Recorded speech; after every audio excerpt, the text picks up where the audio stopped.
안녕하세요. 살다 보면 어떠한 노력에도 불구하고 맞출 수 없는 사람이 있습니다. 그렇기 때문에 이혼이라는 제도가 있다고 생각해요. 하지만 오늘 제가 이야기할 사연의 주인공은 남편이 아닙니다. 오히려 남편은 그런 저를 잘 다독여주고 보듬어주는 아주 좋은 사람이거든요. 가끔씩 어떻게 그런 나쁜 사람이 이런 좋은 사람을 키웠나 하는 의아한 마음까지 들 정도예요.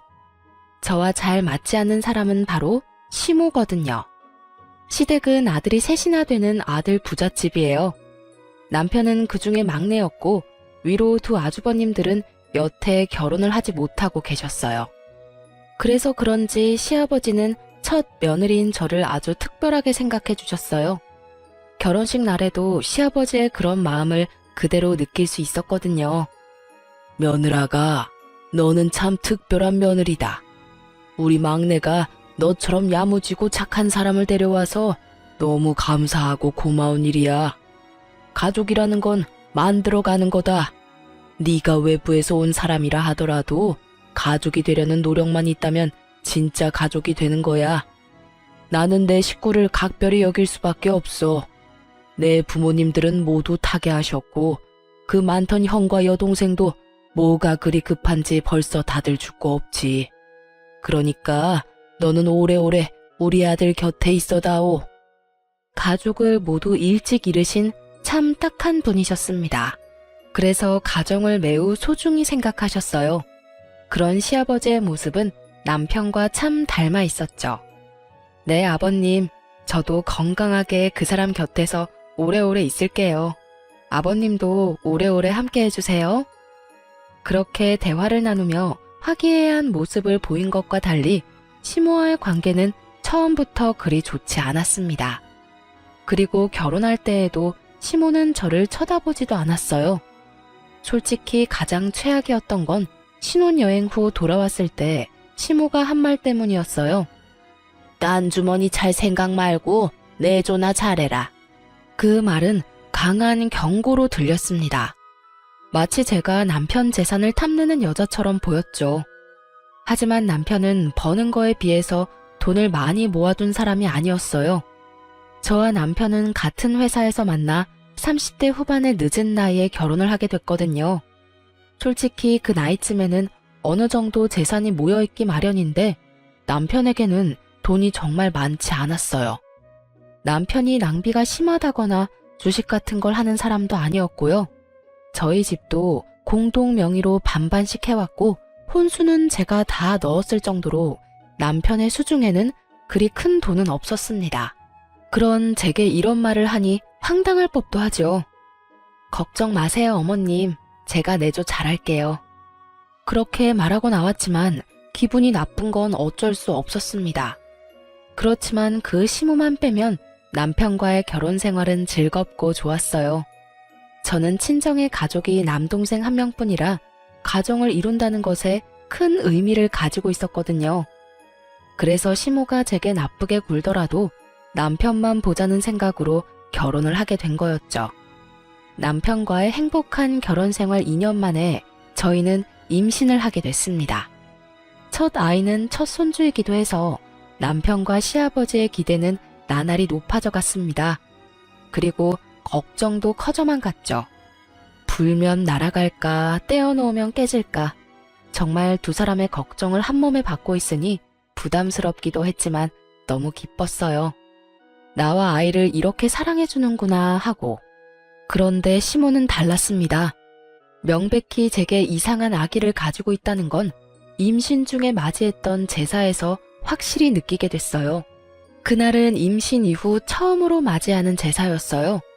그 전에 2번 정도 제사를 지내본 적 있었는데 혼자서 하기엔 양이 많았지만 시모와 둘이서 일하면 그렇게 힘들지는 않았어요. 이번에도 시모와 둘이서 하면 되겠지 하는 생각으로 왔는데 웬걸? 시모가 저에게만 모두 시키는 거예요. 요리도 기존에는 밑준비를 해주셨지만 이번에는 밑준비조차 안 되어 있었어요. 결국 시모는 저를 감독하기만 하고 저 혼자 모든 일을 해야만 했습니다. 남편이나 시아버지가 보이는 상황이었다면 도움이라도 요청할 수 있었는데 시댁 집 구조가 부엌이 거실에서 안 보이는 곳에 있어서 얼굴도 한번 볼 수 없었어요. 저는 슬슬 걱정이 되기 시작했습니다.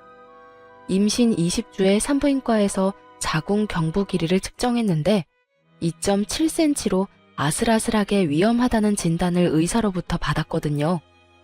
몸은 점점 무거워지고 저는 너무 무서워지기 시작했습니다. 그래도 제사가 끝날 때까지는 기다렸어요. 시모는 결국 설거지까지 모두 저한테 맡겼어요. 웃긴 건 남편이 부엌에 들어오려고 할 때마다 시모가 막아서며 잘하고 있으니 걱정 말라고 돌려보낸 거였어요. 하소연할 곳까지 막아버리니 입이 턱 막히더군요. 결국 저 혼자 설거지를 다 하고 시모에게 말했습니다. 어머님, 몸이 좀 안 좋아서 그러는데 설거지 끝냈으니까 잠시 방에서 쉬어도 될까요? 혹시라도 기분 나빠할까봐 공손하게 말했는데 돌아온 건 냉랭한 말뿐이었습니다. 네가 뭘 했다고 쉬어? 넌 어떻게 며느리가 돼서 시어머니보다 먼저 쉴 생각을 해?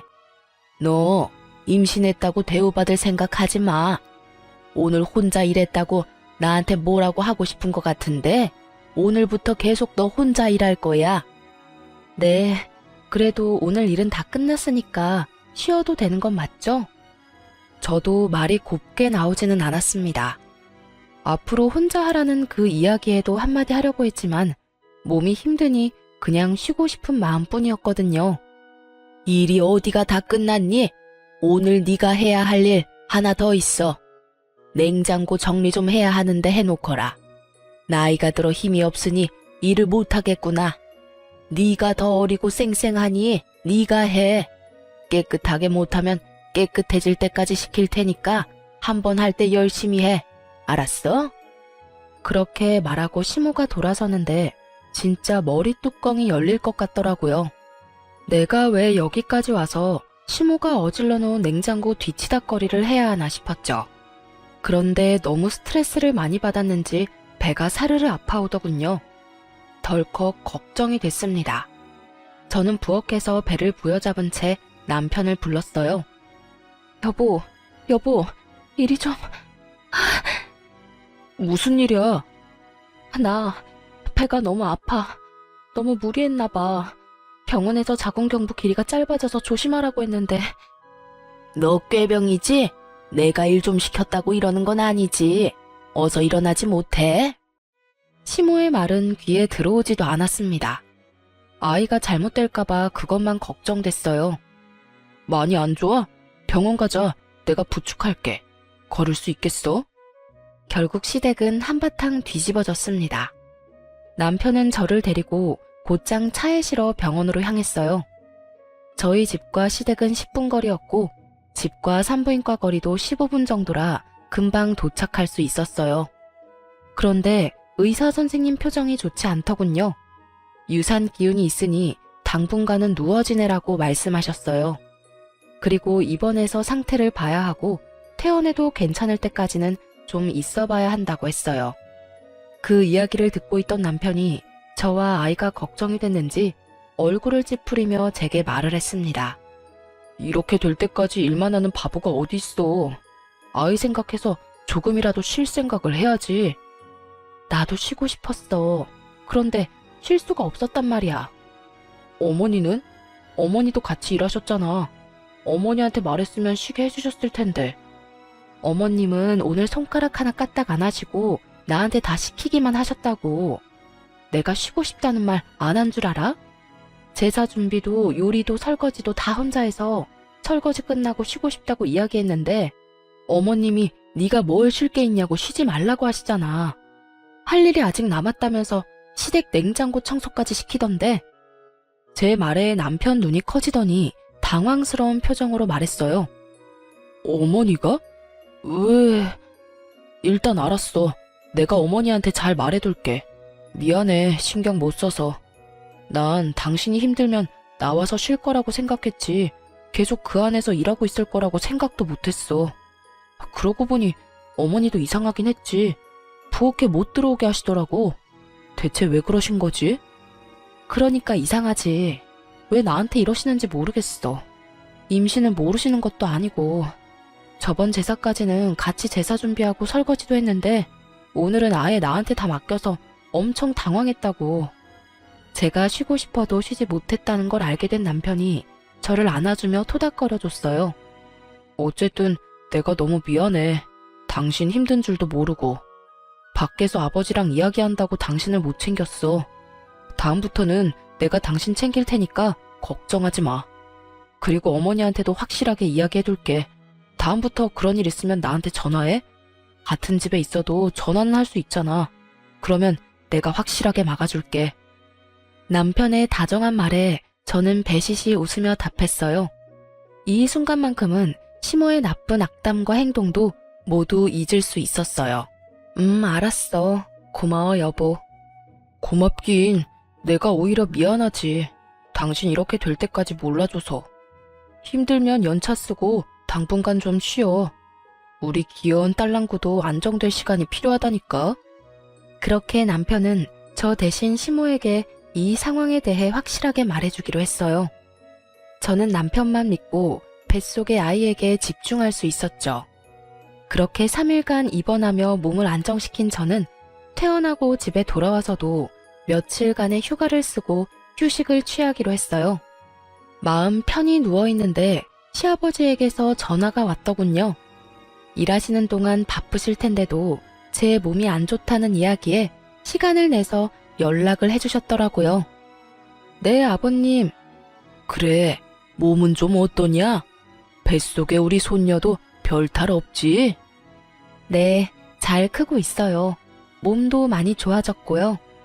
그렇게 대화를 두런두런 나누는데 현관 도어락 열리는 소리가 들렸어요. 남편인가 싶었지만 시간이 너무 이른 시간이라 남편은 아닌데 싶어 시아버지와 대화를 나누며 현관 쪽으로 향했어요. 그리고 현관에 나타난 사람을 보고 깜짝 놀라고야 말았죠. 바로 시모가 제 눈앞에 서 있더군요.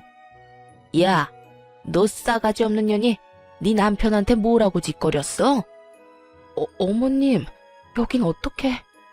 시모가 허락도 없이 도어락을 열고 들어와 제게 악담을 퍼붓기 시작했어요. 순간 저는 들고 있던 전화기를 아래로 내리고 시모의 목소리가 잘 들리도록 전화기를 고쳐 들었습니다. 시아버지가 이 모든 일들을 고스란히 들으실 수 있도록 말이죠. 그것도 모른 채 시모가 말을 하더군요. 내가 제사 준비에 설거지에 냉장고 청소까지 시켰다고 네가 일렀지? 그런데 그게 무슨 잘못이야? 시어머니가 며느리한테 일 시키는 게 뭐가 잘못됐냐고. 이런 일도 못할 거면 결혼은 왜 했어? 혼자 살면 되지. 임신했다고 아주 유별나게 구는데 너 그거 꾀병인 거 내가 다 안다. 너 때문에 나만 이게 무슨 꼴이냐고. 어머님, 갑자기 무슨 말씀이세요? 진정하고 말씀하세요. 진정은 무슨? 네가 일하기 싫어서 꾀병 부린 걸로 내가 왜 한 소리 들어야 해? 시집살이 네가 덜 당해봐서 모르지? 오늘부터 너희 집 살면서 시집살이가 뭔지 가르쳐 줄까? 새파랗게 어린 년이 남편만 믿고 어디서 어른한테 수작질이야? 내가 그렇게 만만해 보였어?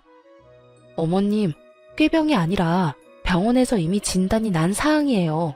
잘못하면 조산될 수도 있다고요. 지금 이렇게 서서 어머님한테 추궁받고 있는 이 상황도 저한테는 그렇게 좋은 상황이 아니에요. 다시 스트레스 받으면 또 병원에 가야 할 수도 있다고요. 오호라, 이번에도 네 서방한테 내 잘못이라고 일러 바치려고? 오늘 내가 네 버르장머리를 고쳐놔야지 가만히 놔둬서 될 일이 아니었어. 애저녁에 정신교육을 똑바로 시켰어야 했는데. 시모가 제게 다가오려는데 시모의 전화가 울렸습니다. 흠칫하던 시모가 전화기를 보더니 저를 한 번 더 보더군요. 그리고는 스피커폰으로 전화를 받았습니다. 네, 여보. 당신 지금 뭐 하는 짓이야? 네? 그게 무슨 말이에요? 뭘 하다뇨? 지금 임신한 며느리한테 못된 시어머니 노릇하려고 그 집에 가서 그딴 말 하고 있는 거야? 당신이 생각이 있는 사람이야, 없는 사람이야? 이제 막 애가 잘못될 뻔한 며느리한테 찾아가서 뭐? 어떻게 알았어요? 내가 아들 집에 와 있는 거. 치치미를 뚝 떼던 시모의 얼굴에서 여유가 사라졌어요. 그리고는 저희 집 주변을 두리번 살피더군요. 시아버지가 여기 있나 싶은 마음에 놀라서 확인하는 것처럼 보였어요. 내가 어떻게 알았는지 그게 왜 중요해? 지금 중요한 건 당신 행실이야. 어른이 돼서는 어린 며느리를 그렇게 쥐잡도록 잡고 시집살이? 세상이 어떤 세상인데 시집살이를 시켜? 하나뿐인 며느리야. 귀하게 여기지는 못할 망정 이렇게 사람을 괴롭히고 있으니 제삿날에도 설마 당신이 일부러 새하기 쉬지도 못하게 만들었어? 아유, 아니에요. 제가 무슨 며느리를 쥐잡듯이 잡아요. 나는 그저 지 남편 시켜서 저한테 한 소리 한 게 화가 나서. 뭐?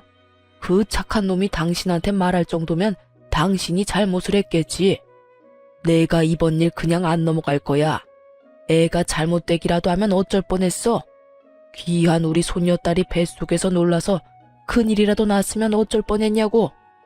당장 집에 들어와서 조용히 있어. 알아들어? 알았어요, 알았어. 집에 가 있을게요. 전화 끊지 말고 나와. 나와서 집에 들어가서 둘째 바꿔. 전화 끊기면 당신이 다시 며느리한테 가서 드자비질 하는 걸로 간주할 테니까 전화 안 끊기도록 조심해. 결국 시모는 시부의 전화를 끊지도 못하고 저를 죽일 듯이 노려보고 밖으로 나갔습니다. 저는 그제야 안도의 숨을 휴 하고 내쉬었어요. 순간적으로 생각난 방법이었는데 너무 다행스럽게도 시부가 전화를 해주시는 바람에 시모를 물러나게 할 수 있었죠. 30분 뒤에 시아버지에게 전화가 왔어요. 그래 아가, 괜찮니? 앞으로는 이런 일 없을 거다. 혹시 여태까지 이런 일 당한 적 많았어? 저를 싫어하신다고 느끼긴 했지만 이 정도로 화나신 건 처음이에요. 고맙습니다, 아버님. 고맙긴. 다음에도 이런 일 있으면 곧장 나한테 연락하거라. 여편 내가 이상해졌어. 여태 그런 적이 없던 사람인데 이상하네. 시아버지도 이상하게 생각할 만큼 시모의 행동은 비상식적인 것이었어요. 그래도 사건은 일단락됐고 시모는 더 이상 저희 집에 오지 않았어요. 그 뒤에 시아버지에게 한 소리 크게 들었나 봐요. 그렇게 저는 37주 차에 여자아이를 낳았어요. 딸 귀한 집 딸이라 시아버지와 남편은 얼굴에 웃음꽃이 가득 피었죠. 잘했다. 예쁜 손녀 보니 기분이 좋구나. 집에 애가 있으면 분위기가 또 다르지. 자, 이거 받거라. 선물이다. 시아버지가 주신 것은 금팔찌였습니다. 첫 손주 출산이라고 시아버지께서 준비하신 거였어요. 아버님, 감사해요. 잘 보관할게요. 아이 낳는 것보다 키우는 게 더 어려울 게다. 그래도 힘내라. 애기 크는 모습 보면 힘든 게 싹 사라지거든. 아이고, 얼굴이 어찌 이리 예쁜지. 요 녀석 시집 갈 때까지 살아있으면 이 하랩이 눈에 눈물 나겠구만. 온몸으로 딸아이를 좋아하는 시아버지와는 달리 그 일 이후로 저와는 완전히 서먹해진 시모는 차가운 바람이 싱싱 불고 있는 상황이었어요. 아무리 딸 그래도 아들이 있어야죠. 아들 하나 못 낳았는데 무슨 금팔찌를 줘요? 그런 건 아들 낳고 줘도 되는데. 넌 좋겠구나. 딸 낳고도 좋아해주는 시아버지 둬서. 날카로운 말에 저는 말을 아꼈습니다. 이 좋은 날 제가 무슨 말을 해도 민감하게 반응할 것 같았거든요. 때로는 들이받는 것보다 피하는 게 나을 때도 있으니까요. 그렇게 저는 육아휴직을 쓰고 아이를 키우게 됐어요. 아이를 키우는 것은 행복한 일이었지만 출산 8개월 차가 됐을 때 걸려온 남동생의 전화 때문에 복직을 고민하게 됐어요. 바로 동생의 결혼 소식이었습니다. 얼마 전까지만 해도 1년은 더 있어야 할 수 있다던 결혼식이 갑자기 6개월 뒤로 잡혀버린 거였어요. 남동생 말로는 여자 쪽 집에서 날 받으러 갔는데 날짜가 그렇게 앞당겨져 나온 모양이라고 하더군요. 동생의 결혼식과 제 복귀는 밀접한 관계가 있을 수밖에 없었어요. 저와 남동생은 대학 시절 부모님이 돌아가셨는데 두 분의 유산을 남동생과 둘이서 나눠 가졌어요. 그런데 제가 먼저 결혼을 하게 됐고 신혼집을 찾아야 했는데 돈 때문에 쉽지 않았거든요. 그때 동생이 저를 도와줬어요. 부모님도 없이 시집 가는데 돈이라도 두둑이 가져가야지. 가족이라고는 나뿐인데 내가 누나를 안 챙겨주면 어떡해? 내 몫으로 받은 유산 딱 절반을 누나한테 줄게. 나는 아직 어리니까 살면서 돈 더 벌면 되고 힘들 때는 누나가 도와주면 되잖아. 그치? 안 받겠다는 걸 동생이 억지로 쥐어준 돈이 있었어요. 그때 제가 울면서 그랬죠. 고마워. 너 결혼할 때는 꼭 내가 도와줄게. 그리고 네가 준 것만큼 꼭 나중에 돌려줄게. 집 살 때 그렇게 다짐을 했었어요. 남동생 덕에 괜찮은 집을 사서 들어갈 수 있었으니까요. 처음에는 금액에 맞게 전세로 들어가려고 생각도 했는데 당시에 깡통 전세나 전세 사기 뉴스가 많아서 고민하다가 집을 사서 들어갔거든요. 그리고 남동생의 행동을 알게 된 남편도 너무 고마워했었죠. 그래서 육아휴직을 계속하고 있을 수 없게 됐죠. 조금이라도 더 모아야 동생에게 더 줄 수 있으니까요. 물론 저 혼자만 그렇게 생각한 건 아니었고 이것도 남편과 상의를 다 한 상태였어요. 처남이 진짜 우리한테 큰 도움을 줬잖아. 그러니까 우리도 어떤 형태로든 도움을 줘야 하는 게 맞아. 우리 아이도 중요하지만 우리가 받은 은혜를 돌려주는 것도 우리한테는 중요한 일이라고 생각해. 나는 복직하는 거 당연히 이해해. 당신이 애 못 챙기는 만큼 내가 더 챙기면 될 거야. 그러니까 너무 걱정하지 말고 복귀해서 일해. 남편의 말에 저는 고마웠고 미안했어요. 저도 애를 이리 일찍 떼어놓고 싶지는 않았지만 동생을 돕는 일도 소홀히 하고 싶지 않았거든요. 다만 시부모님은 저희의 결정을 그리 좋아하시지는 않으셨죠. 그래도 저희의 선택이라며 시아버지는 저희 결정을 존중해 주셨어요. 그런데 문제는 시모였습니다. 왜 1살도 안 된 애를 어린이집에 맡기냐며 난리도 아니었어요. 그렇다고 자신이 봐줄 것도 아니면서 어찌나 난리를 피우는지. 저도 애를 어린이집에 맡기고 싶지는 않았어요. 그렇지만 봐줄 친정도 없고 시모는 저 모양이니 어린이집 말고는 믿을 곳이 없는 것도 사실이었죠. 그렇게 복직 소식을 알리고 일주일이 지난 어느 날, 저는 아주 황당한 일을 겪게 됐어요. 그날은 남편이 야근을 한다며 연락을 한 날이었습니다. 어린이집에 가서 아이를 데려와 집으로 올라오는데 아파트 저희 집 현관 앞에 시모가 서 있었어요. 어머님, 여기는 어쩐 일로 오셨어요? 연락이라도 하고 오시지. 저는 엉망이 된 집안을 떠올리며 시모를 안으로 모셨어요. 내가 오늘 어이없는 이야기를 들어서 말이다. 너 돈 번다고 일찍 복직한 이유가 네 남동생 때문이니? 제 남동생 결혼식 때 돈 해주려고 일찍 복직한 거야? 아, 들으셨어요? 맞아요. 저희 결혼할 때 동생한테 받은 게 있어서. 너 미쳤니? 어떻게 둘이 같이 번 돈을 네 남동생한테 갖다 바쳐? 그 돈이 네 돈이야? 남편이랑 같이 번 돈이지. 저는 당황했어요. 이분이 왜 이러나 싶었죠. 어머님, 지금 남편과는 통장 합치지도 않았어요. 생활비는 생활비대로 따로 각자 내서 생활하고 있고 나머지 돈은 어떻게 하던 간에 그건 저희들 마음이에요. 집안 경조사 때 쓸 돈 때문에 모으는 돈이 있긴 한데 그건 동생한테 줄 거 아니고요. 제가 번 돈을 모아서 동생한테 주는 거니까 남편 돈 쓰는 거 절대 아니에요. 그러니까 그런 걱정은 안 하셔도 돼요. 걱정이 왜 안 돼? 너희는 부부야. 돈이 모이면 서로에게 쓰는 게 맞는 거지. 그런 식으로 함부로 친정에다 돈 주고 그러는 거 얼마나 잘못된 건지 모르지? 저는 당황했습니다.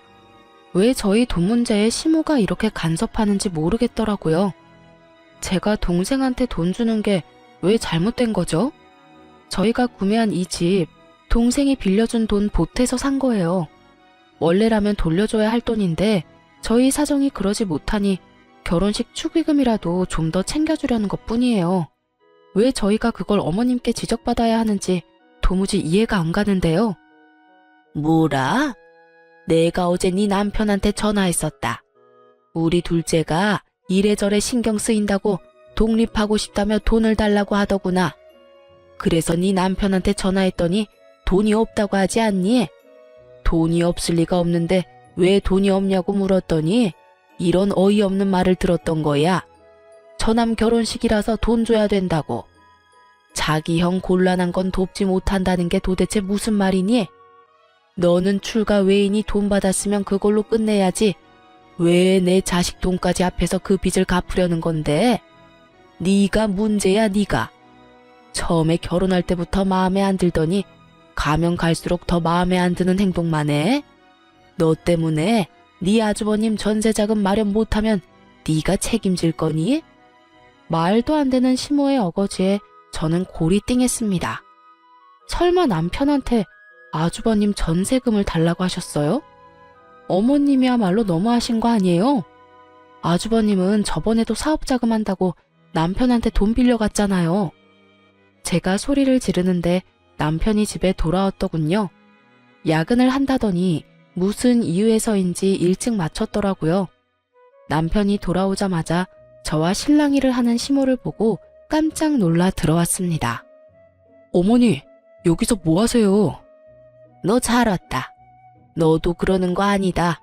네 형은 못 본 채하고 처남한테만 돈을 빌려준다는 게 말이 되니? 제 가족 놔두고 남의 가족을 챙겨? 시모의 말에 남편이 눈살을 찌푸리며 시모에게 말했습니다. 어머니, 그거라면 이미 말씀 다 드렸잖아요. 앞으로는 이제 더 이상 돈 못 드려요. 저 결혼 전부터 어머니가 말씀하시는 대로 형들 위해서 돈 많이 드렸잖아요. 이제 가정도 있고 키워야 할 애도 있는데 매번 이렇게 형들 때문에 돈 달라고 하시면 어떡하시냐고요. 여전히 어머니가 원하는 용돈 100만 원씩 드리느라 집에는 돈도 제대로 못 주는데 이 상황에서 형 전세금을 해주라니요. 앞으로도 그럴 일 없을 거예요. 그리고 앞으로 드리는 용돈도 줄여서 아버지 편으로 드릴게요. 네 둘째 형이 불쌍하지도 않니? 이번만 도와주면 알아서 잘한다잖아. 그런데 왜 그거 하나 못 도와줘? 네가 그러고도 사람이야? 이미 그렇게 도와준 거 다 포함하면 1억이 넘는 금액을 드렸어요. 일 시작하면서부터 첫째, 둘째 형 뒷바라지 하느라 결혼할 때도 집도 못 해가고 와이프랑 반반으로 해야 했고 혼수도 와이프한테 다 맡겼다고요. 그리고 처남이 먼저 저희 결혼을 도와준 거니까 이번엔 저희가 돈 보태는 게 맞아요. 어머니는 뭐가 그렇게 안 입고 우세요? 당연하지. 네가 번 돈은 다 우리한테 써야 되는 돈이야. 왜 그걸 남의 집에 주는 건데? 처남도 제 가족이에요. 더 이상 이야기해봐야 제 입만 아프니 돌아가세요. 왜 돌려보내는데? 빨리 약속해. 돈 주겠다고 약속하라고. 계속 이러시면 아버지 부를 거예요. 남편이 시아버지를 입에 올리자마자 시모의 표정은 누그러졌습니다. 그리고는 남편에게 화를 낸 채 떠나더군요. 남편이 한숨만 쉬며 거실 소파에 몸을 파묻더라고요. 미안해. 당신 피곤한데 아까 전에 어머니랑 전화통화하다가 당신한테 찾아갔을 것 같아서 바로 퇴근하고 왔는데 정말로 찾아와서 저럴 줄이야.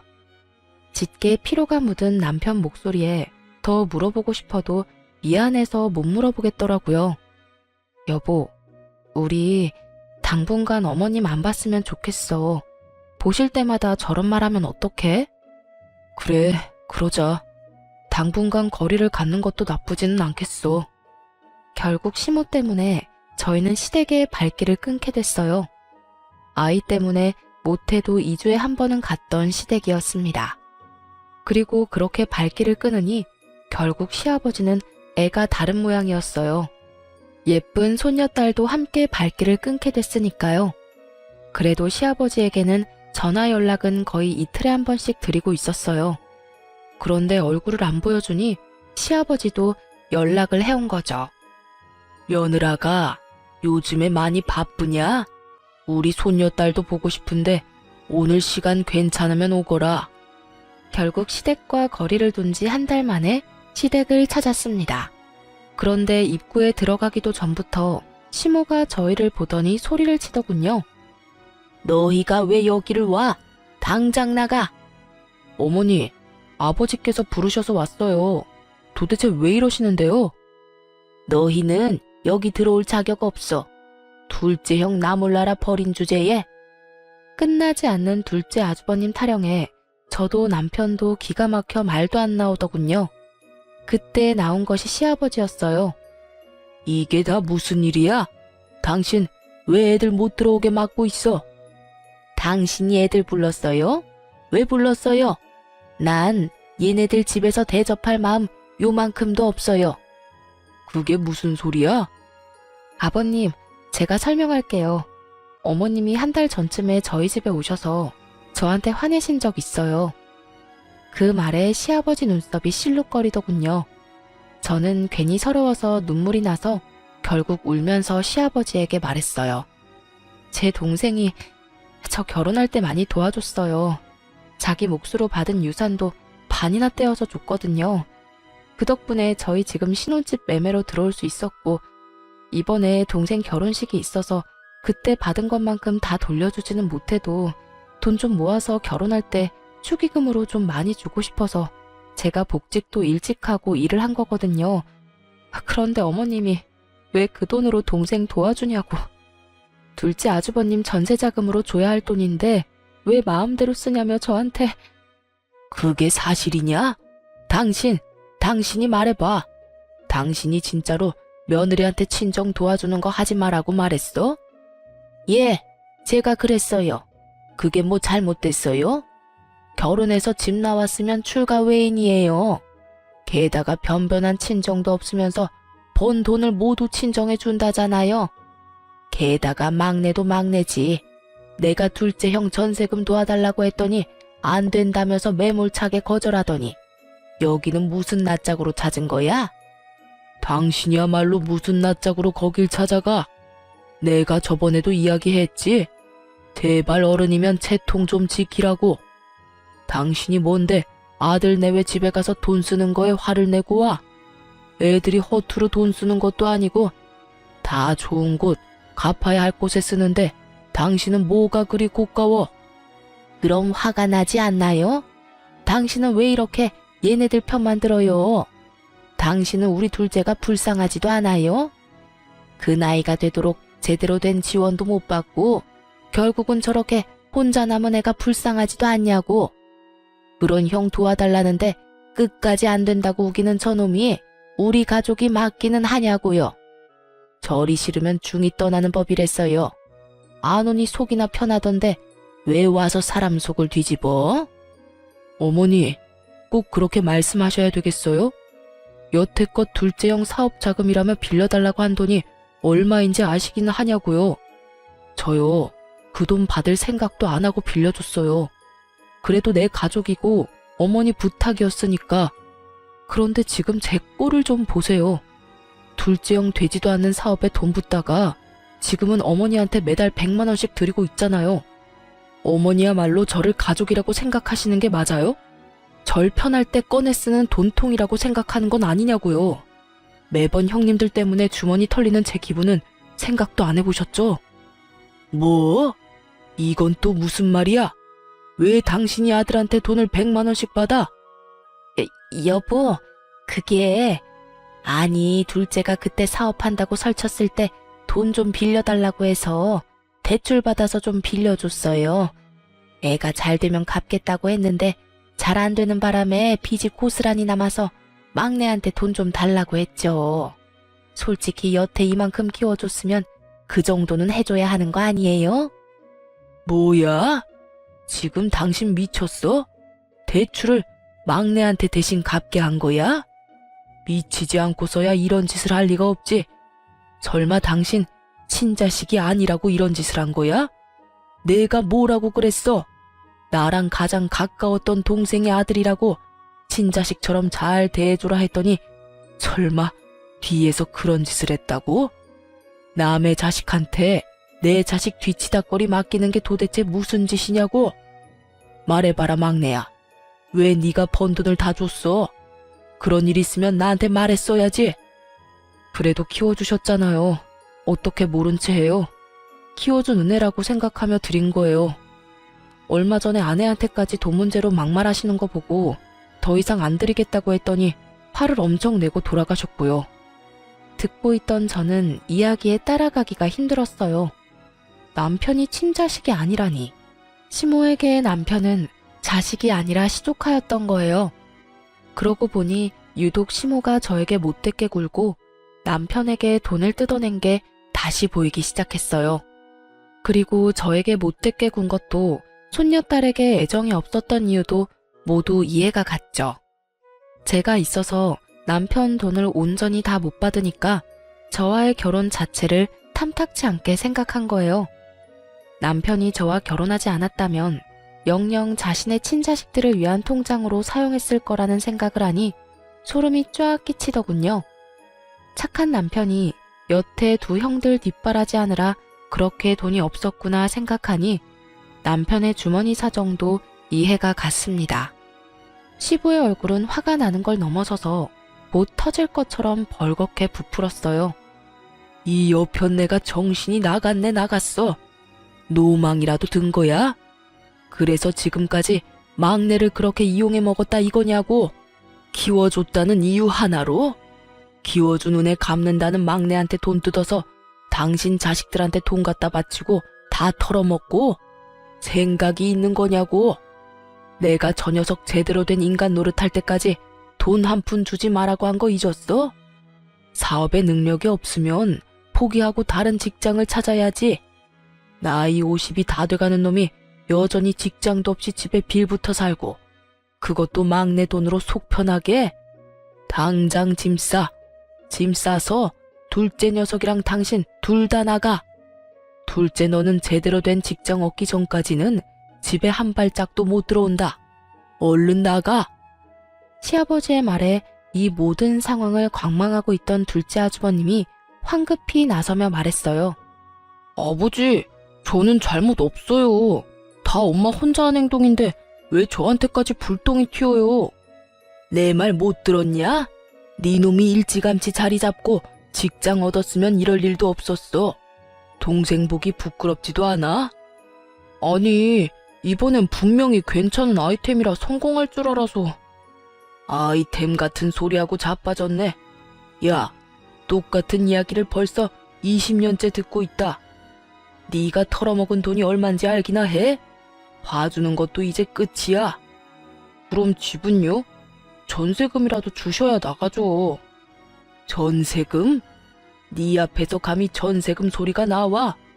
첫 달 월세 그것만 지원해 줄 테니 다음 달부터는 네가 일해서 월세 갚아. 100만 원 딱 줄 테니까 당장 나가. 배달이든 공사판을 뛰든 뭐든 해서라도 돈 벌어. 여보, 어떻게 그렇게 잔인한 말을 해요? 여태 돌봐줬으면 많이 봐줬어. 계속 끼고 돌고 당신이 막내한테 돈 뜯어다 둘째한테 바치니까 이 녀석이 아직도 정신을 못 차리는 거라고. 어디 감히 집안을 돈 나오는 봉으로 생각해? 그리고 당신도 같이 나가. 나가서 이혼 서류 받을 준비나 해. 시아버지 입에서 나온 이혼이라는 단어에 시모의 낯이 새하얗게 질렸습니다. 네? 여보, 이혼이라니. 안 돼요. 이혼만은 안 된다고요. 뭐가 안 돼? 이번 일로 당신이 우리 집안을, 내 가장 소중한 동생과 시조카를 어떻게 생각하는지 잘 알았어. 동생 내외 죽고 그 아이 데려왔을 때 내가 당신한테 부탁했지? 이제 내 가족 중에 단 하나 남은 조카라고. 위로 형이 둘이나 있었지만 자식 남기고 죽은 유일한 내 핏줄이라고. 게다가 눈이 있으면 봐. 막내가 당신한테 얼마나 살뜰하게 잘했는데, 친자식보다 더 친자식처럼 섬기고 받들었는데 그런 아이 마음을 이용해서 돈을 뜯어? 네가 인간이야? 귀신도 너보다는 착하겠다. 그러니까 나는 당신 용서 못해. 그리고 둘째 싸고 돌며 집안 돈 다 떨궈먹은 것도 이해 못하고. 여보, 시모는 시아버지의 바지를 붙잡고 매달렸지만 시아버지가 차갑게 뿌리쳤습니다. 예, 막내야, 네가 어떻게 해봐. 다 너 때문에 이런 일이 벌어진 거잖아. 너 때문에 나랑 네 형 집에서 쫓겨나도 되는 거냐? 또 막내한테 그만하라고 했지? 막내 잘못이 아니라 당신이랑 둘째 잘못이라고. 애먼 사람한테 책임 전가하면 할수록 내 생각이 굳어진다는 것만 명심해. 결국 시모와 둘째 아주버님은 강제로 집을 나가게 됐어요. 시아버지가 용달차를 불러 시모와 아주버님의 짐을 싹 다 실어버렸거든요. 어딜 가든 제대로 된 직장 가지면 여기 돌아올 생각하지 마라. 그리고 당신 막내한테 연락 한 번만 더 하면 내가 다리 몽둥이를 분질러 버릴 테니까 그렇게 알고 있으라고. 결국 시모는 그렇게 애지중지하던 둘째 아주버님과 시댁에서 나가게 됐습니다. 그 이후로는 저희 남편이 주는 돈도 못 받게 됐고 단칸방에서 두 분이 살게 됐다고 해요. 게다가 나간 지 얼마 안 돼서 이혼 서류까지 받았다고 하더군요. 시아버지가 그 이야기를 하며 저한테 그러셨어요. 미안하다. 내가 좀 더 신경 썼더라면 이런 일이 없었을 텐데. 우리 집안 사정 때문에 며느라기 네가 힘들었지? 괜찮아요, 아버님. 저희는 지금이라도 다 바로잡을 수 있어서 다행이라고 생각해요. 그래, 그 두 사람한테 연락 오면 언제든지 나한테 전화하거라. 내가 가서 혼쭐을 내줄 테니까. 그렇게 시모와 둘째 아주버님이 나가고 집안은 평화를 찾았습니다. 그래도 평생을 함께한 시모와 둘째 아들이 그런 짓을 저질렀다는 걸 알고 나서 자괴감에 굉장히 힘들어하시는 것 같았어요. 그래서 저희는 시아버지와 함께 만나서 식사도 자주 했고 집으로 초대도 많이 했어요. 그리고 아이와 시아버지를 모시고 함께 여행도 다녔죠. 예쁜 손녀딸과 함께 지내면 비어버린 마음 한구석도 채울 수 있을 것 같아서 그렇게 해드렸어요. 그날도 시아버지께서는 아이를 목에 태우고는 여행을 갔다가 집으로 돌아오는 길이었어요. 시댁 앞까지 시아버지를 모셔다 드리려는데 그 앞에 시모가 서서 시아버지를 기다리고 있더군요. 싱글벙글 손녀 재롱에 즐거워하던 시아버지의 얼굴이 얼음장처럼 순식간에 차가워지더군요. 여긴 왜 찾아왔어? 여보, 잘 지내고 있으니 보기 좋네요. 다른 게 아니라 둘째가 직장 취직했어요. 택배 일인데 그래도 돈 벌고 있으니 이제 자기 앞가림도 하고. 그러니 이제 저도 다시 여기로 돌아오고 싶어요. 제 평생 이룬 것들이 다 여기 있는데 아들놈은 제 돈 벌기 시작하니 저한테 돈 한 푼도 안 주고 나가라고만 하고. 돈을 벌기 시작한 둘째 아주버님이 자기가 번 돈을 쓰는 시모가 눈에 거슬린 모양이었어요. 그래서 나가라고 한 모양이더군요. 갈 곳 없는 시모가 여기로 오는 건 어쩔 수 없는 순서였고요. 참 웃기지도 않았어요. 극진히 대접해주고 받들어주는 시조카는 그렇게 구박하더니 그렇게 끼고 돌며 감싸던 자기 친자식에게는 도리어 구박을 받다니 세상 참 모를 일이에요. 차라리 우리 남편에게 조금만 더 잘해줬다면 말년에 이 고생은 안 하셨을지도 모르는데 다 자기가 뿌린 씨앗인 거죠. 몇 개월밖에 지나지 않았는데 심하게 마음고생을 했는지 살도 다 빠지고 순식간에 늙어버린 모습에 저도 순간 깜짝 놀랄 정도였어요.